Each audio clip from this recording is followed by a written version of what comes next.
Hello there, you amazing viewers and subscribers, and welcome to a new Doctor Who review for the day. So this review is on episode 3 of Doctor Who, The Wheel in Space. Now, The Wheel in Space is a missing story, as you all know, and I was really hoping that this story gets animated apart from the first, 10 minutes that's been animated. It was released in Doctor Who, The Macra Terrors animation back in 2018. So this is the animation where you can actually sit down and watch the first 10 minutes of the Wheel in Space. But apart from that, this story is missing. Yes, I do have it in Doctor Who, the Lost in Time box set. But the thing is, though, I never really sat down and watched that. I haven't really watched that box set at all. Because I thought with the animations coming out, I'm like, yeah, you know, I just buy it for the collection, but I don't really need to watch it because of the animations coming out. And now the animations are stopping, so it's like, yeah, okay, I better dive into The Wheel in Space, because I really do, as I say in yesterday's video, I really do think season 5 is literally going to be the next 60 set. I know some people are saying, oh, it could be season 6, but I really think it's going to be season 5. Season 5, I just think, because with the Abominable Snowman being animated, and I really think they might probably do what they've done on BritBox with the Telly Snaps reconstructions. They might just release that onto Blu-ray like they've done for the Crusade. So, talking about episode 3 of The Wheel in Space. So for this episode, I can actually insert some pictures now from The Wheel in Space, because episodes 1 and 2, the Simon don't really appear until like the end of the episode of episode 2. So I can actually insert some pictures in this video.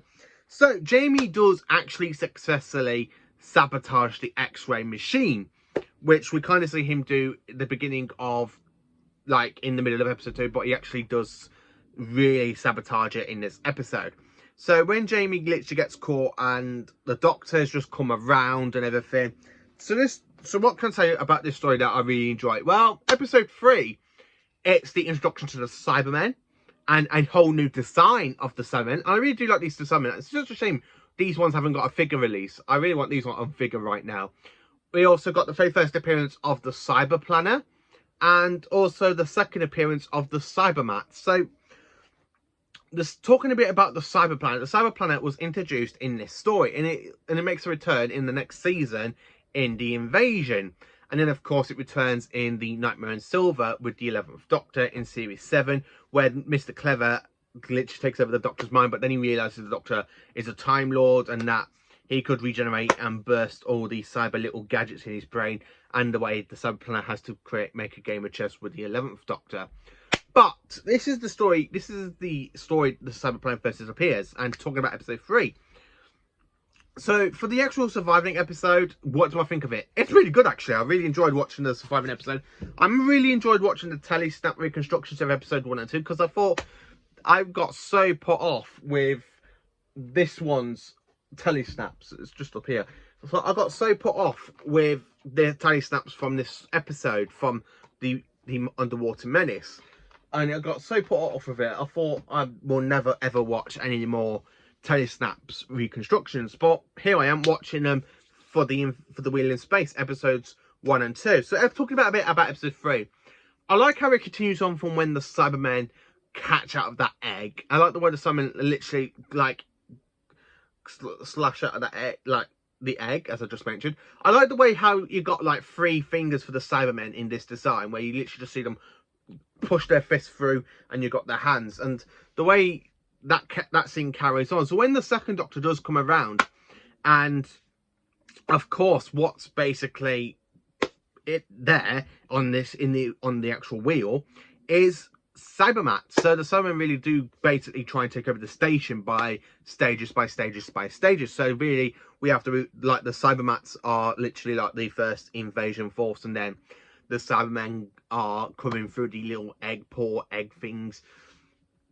And I do like the way the second Doctor realises that the Cybermen are on the actual space carrier, which we see the TARDIS materialise in episode 1, and where they got the Doctor and Jamie from in episode 2. And when the second Doctor realises, oh, the Cybermen, they're on that carrier, Jamie. They're on that carrier. Yes. Oh dear, the Cybermen are on the carrier. I really do like the story. that when I was laughing, I had to laugh at that little scene where this kind of bloke is just there looking around and he sees a Cyberbat and he thinks it's like like a little space bug, and he literally locks it in the cupboard. It's funny as hell. I really did laugh at that. I really did. I did laugh at that when he thinks it's just a Cyberbug. He goes, "Oh, look at it! It's just like a little space bug. Let me lock it in the cupboard." And then, of course, when he does get his demise later on in the episode, because not one, not two, not three, but 4 Cybermats end up coming, surrounding him and basically killing him. So he basically just dies. Oh, I mean, the way he dies is just like, ah! I really do like. But for the Cyber Planet, I really like the design of the Cyber Planet. It's a bit different to the Matt Smith one, which was the very first time I actually was introduced to the Cyber Planet, because he takes over the Doctor's mind by that kind of Hedrick literally throwing cybermites at the Doctor, and the cybermites literally take over the mind of the Doctor. So the actual design of the actual Cyber Planet, I love it. I love the way how it's like talking, and then you've got it like spinning, and the way it literally contacts the Cybermen, where the Cybermen units are literally just sitting down and they're literally talking through the actual cyber wavelengths, like so. I do like that. To actually sit here and say how I rank episode 3, it's a 9 out of 10. I really enjoyed this episode. This is where episode 1 does start off really slow. Episode 2 starts getting into it. Episode 3, it's literally just drawn straight into it. I'm looking forward to watching episode 4, 5, and 6 to see how's the Doctor going to help these idiot humans on the spaceship, on the space station, in aka the Wheel, against the Cybermen.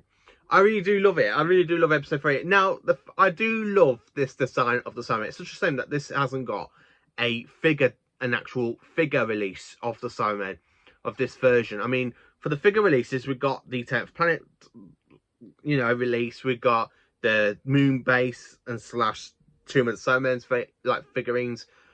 Then we go to the Invasion. So this is a story for Troughton where we've got no cyber figures for, and I would love to have this on figure, because then I would love to display it. As you can see, I've done a nice little display with all the Doctors here. I really did enjoy the Wheel in Space episode 3. I just think it's a cracking episode. I really do think, as I say, episode 1 starts off really slow. Episode 2, it literally starts drumming it in, and then episode 3, it's just like, yeah, now you're getting straight into it. You're getting straight into the point.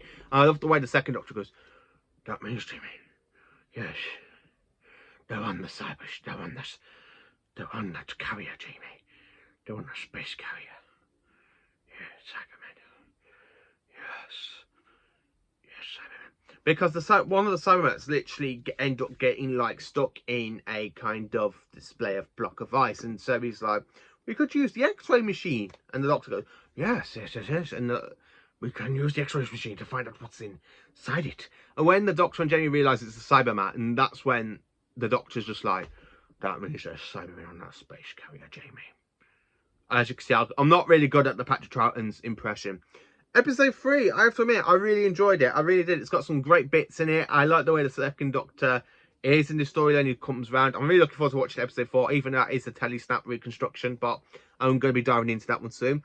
So, what do you think of the Wheel in Space episode 3? Please do like, subscribe, and share, and let me know in the comments what you actually think of the Wheel in Space as a general story. And I hope you have a cracking day. I really did actually enjoy this story. I'm really looking forward to seeing how the Doctor's going to defeat the Cybermen in episode 4, 5, and 6. So tomorrow will be my review on episode 4 of The Wheel in Space. And then Sunday, you can sit down and watch my review on episode 5. And then on Monday, my review on episode 6. And then, of course, on Tuesday, I'm going to be doing a review on generally the whole story. Talk about the actual whole story and what I actually think of it, instead of doing it like talk about part 1, part 2, part 3, part 4, part 5, part 6 first, like I'm doing today. This is the first time I've actually sat down and talked about each individual episode of the story. So thank you for watching. Please do have a cracking day tomorrow, and just remember, try and avoid the Cybermen. Yes, try and avoid the Cybermen. Yes, good luck to you all.